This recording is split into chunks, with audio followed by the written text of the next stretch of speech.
aho nkunda gusenga ndi mu bibazo kameme, iyo ntari mu bibazo ntabwo nsenga, ko bimeze nk'umubyeyi igihe nafashe Imana nk'umubyeyi, umubyeyi yo nabaga nariye nahaze ntacyo najyaga kumubwira. Guterekera se si uguterekera abazimu, ya ni kimwe no gusenga abatagatifu neza neza. Ariko yerega nkundana n'abantu twenda kumera kimwe, nk'indirimbo za Theo bose babireba ntizihimbaza Imana ze, ariko ababwira rubanda ubururu twe mubona iyo giye niremba ntabwo nebe ugira urutwe rumeze gutya. Nta muntu ugomba kuzira ise cyangwa nyina cyangwa aho yavutse.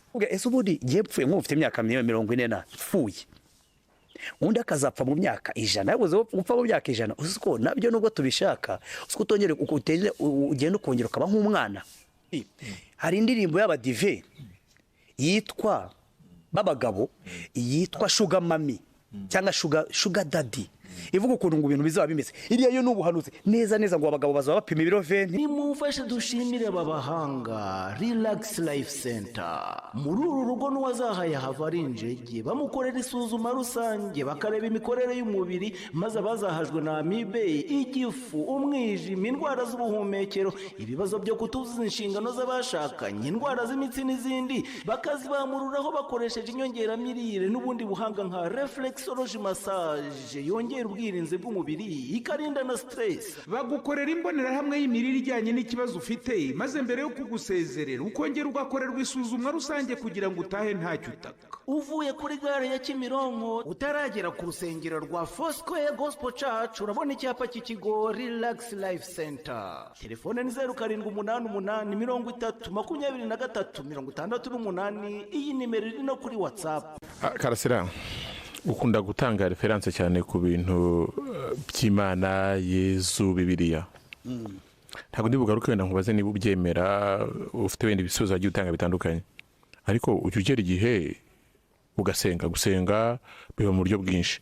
Ushobora gusenga muri eglise, ushobora gusenga mu gitondo ubyutse cyangwa ugiye kuryama, ushobora kujya muri situation runaka ukavuga uti ngewe ndi muri salle yanjye mu biro byanjye ahantu nkorera, reka mbe nigetseho umuryango manze senge. Ujya usenga?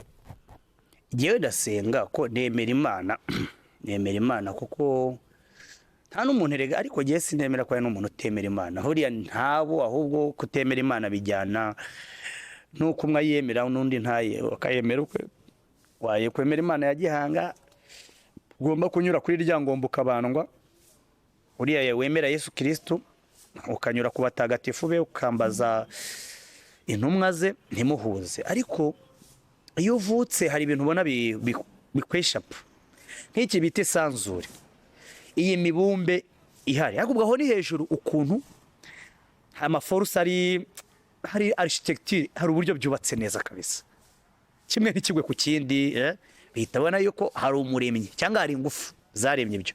None wajya ku muntu usanzwe wareba ukuntu nk'ubu bwonko bukora, nama electricity hana makuru, ukuntu twibuka, ukuntu uryama wakanguka ukongera ukabona uracyagize.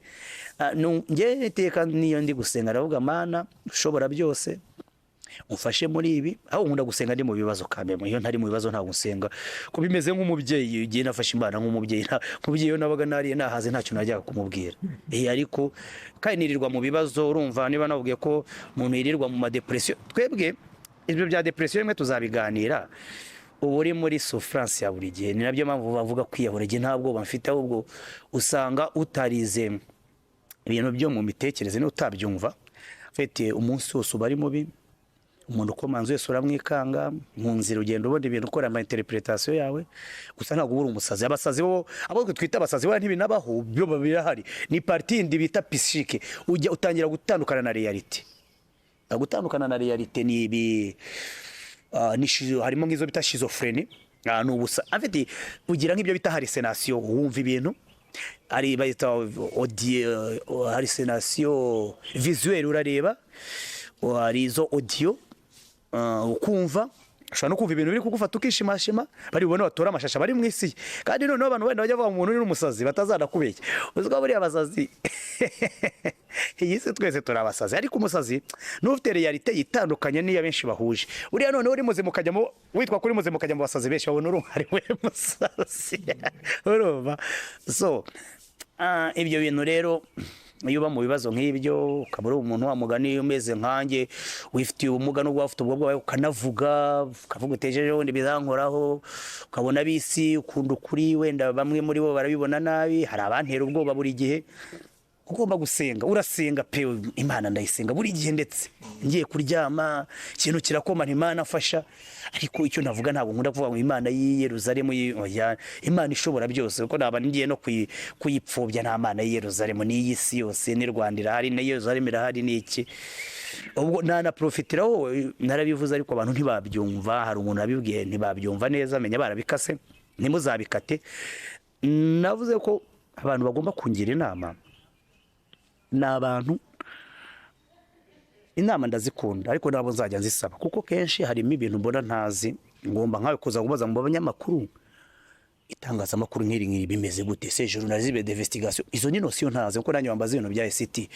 naba hari imbwa yanjye ifite ikibazo cyangwa ingurube cyangwa inka nkajya ku mwagoronome umuveterineri ubuhinzi ngomba kujya ku mwagoronome naba ndwaye nkajya ku muganga ariko wikwidumbukiza ngo ufitiye impuye ngo urangira inama ureka nzi kwaka bitewe n'icyo nkuziho ariko abakunda kungira inama ngo bazanyica cyangwa nzapfa nababwiye ko nta numwe nkeneye ariko hari abamwe nkeneye nimara kumenya ko ari bo nabuzukuru abantu bakomoka kuri Eliya wo muri Bibiliya ko bo bashobora kuza bakabwira ati twebwe urabona sogokuru natwe kenshi iyo tupfuye nako ntidupfa dukunda kujya mu ijuru tudapfuye abo ngabo nzababwira wenda nababwiye bakanyadobuta mu muryango wabo kubera Eliya kubera ko yagiye mu ijuru yadapfuye bose ntibazapfa bose barakubwira ese ubundi ngiye mpfuye nk'ufite imyaka 40 pfuye undi akazapfa mu myaka 100 yabuze gupfa mu myaka 100 uziko nabyo nubwo tubishaka uziko utongere ugenda ukongera ukaba nk'umwana none iyo ufite ibirwara byagiye bikokama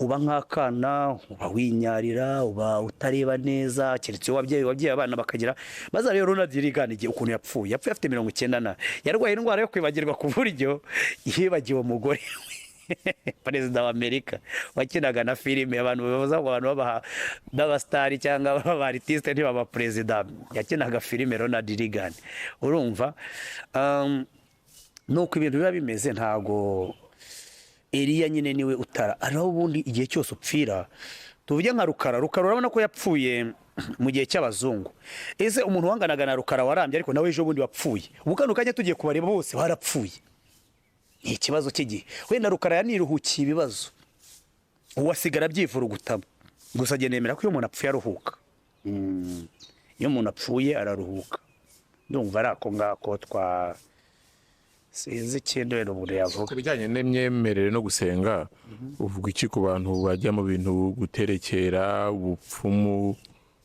nicyo kimwe ni guterekera si uguterekera abazimu ni kimwe no gusenga abatagatifu neza ni nk'ibyo muri Gatolika by'abatagatifu ndetse abashaka kubyumva basomeye ibintu bita imihango n'imizirizo bya Musenyeri Aloys Bigirumwami Aloys Bigira umwami hakaba na Musenyeri Alex Kagame imihango n'imizizo rwose barabyerekana buriya Ryangombe ntumwa wenda ni imandwa biratandukanye buri imandwa abazimu n'abasanzwe nabo mu muryango nicyo kimwe urumva umuntu uwo ari we wese mu bwoko bwo ari bwo bwose mu isiri mu civilisation arizo zose basanga hari aho bigiranye n'ugatekereza ugasanga hari ingufu udafite ushaka izindi ngufu zo guproteje so tukemera yuko kubera gukunda ubuzima yuko abantu bacu iyo bapfuye badapfa 100% ngo basigara ku byo bita roho niho rero buri haje bira bintu bita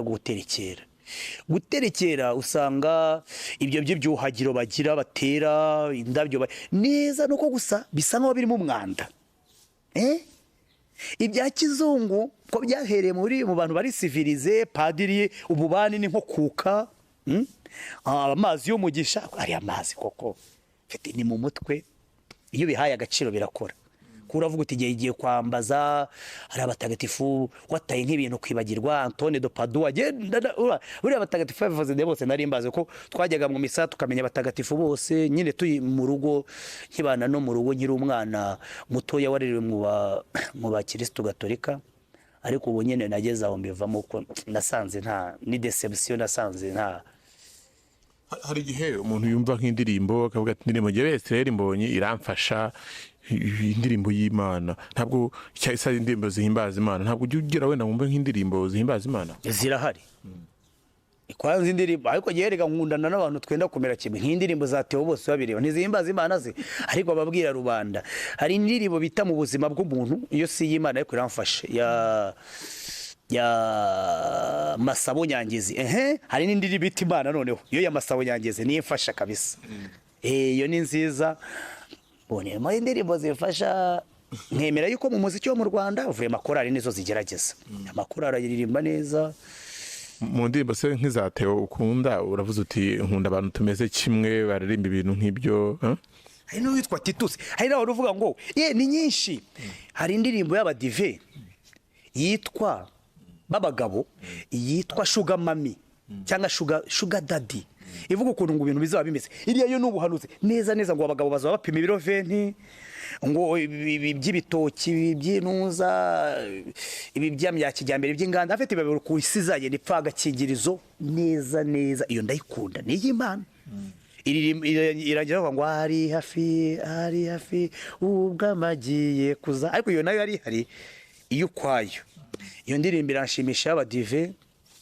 Hari n'undi witwa Titus uvuga ngo abantu bazagira ngo utuguru tumeze nk'udushingira. Zirerega zivuga ukuri, ubundi nta bintu byo gusasira ngo uvuge ngo haleluya, vuga ibintu mu bizina yabyo n'ibyo. Noneho tugiye kugenda tugana ku musozo, ni icyo ubwira abantu noneho kubijyanye n'imyizerere n'imyemerere? Ubwo nivuga imyemerere hazamo n'imyemerere sociale, kwa kuntu wavuze uti utumva ibintu kimwe nawe ahita avuga kuri igicucu. Ikintu cya mbere nabwira abantu, niba arimo abanyumva kandi bashobora kuba wenda bakurikiza ibyo umuntu avuga, sintabimenye ngewe, ntabwo nari namenye urwego ndimo, ariko hari babambwira ati dukurikira ibyo uvuga. Ikintu cya mbere nababwira ko umuntu ni nkundi, niba ari inama, umuntu ni nkundi, kandi uko turi nta muntu wategetse ngo avuka ameze gutya. Ubururu twe mubona, iyo ngewe niremba ntabwo nebe ugira urutwe rumeze gutya. Nta muntu ugomba kuzira ise cyangwa nyina cyangwa aho yavutse. Kubera iki? Iyo umuntu ahitamo aho avuka, se nayo kuvukira mu Rwanda, none nashidutse mvutse n'ururotwe mbese n'ifite n'izi karagiteri. Iyo umuntu ahitamo iforoma aho washobora kuziza umuntu uko ari. Ikindi tworoherane mu mitekerereze. Niba tudatekereza kimwe ariko bitica amategeko, emera umuntu uko abayeho n'undi uko abayeho. Niba umuntu yaravutse ari umutinganyi, mwemerera ubutinganyi bwe. Urumva?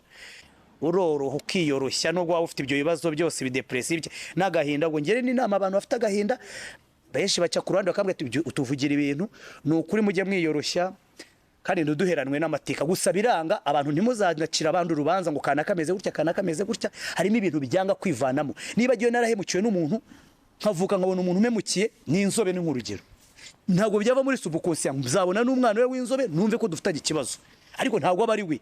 Ariko nanjye sinjye ni ko ubwonko bumeze, ni nka memoire. Computer yagiyemo virus kugira ngo kuyivanamo biroroha. Za capacity se bapfa kuzibona dushyiramo ahangaha.